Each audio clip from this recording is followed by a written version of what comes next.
Kain ng pamilya ay napakahalaga.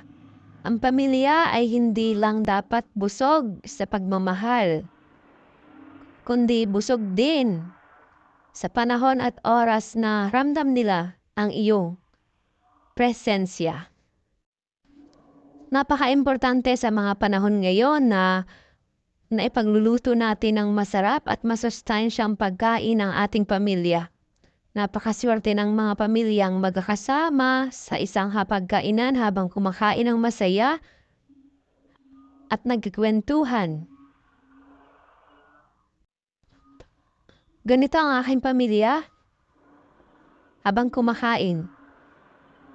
Makikita ninyo na simple ang aming pagkain pero ito ay talagang ipinagpapasalamat namin sa itaas dahil ito ay isang napakagandang blessing.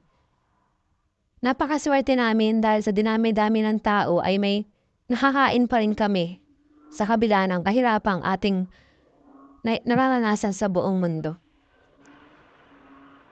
Napakaswerte namin dahil kami nakakakain ng masustansyang pagkain na hindi sobrang mahal ang gastos at alam namin na ligtas ang mga pagkain aming kinakain.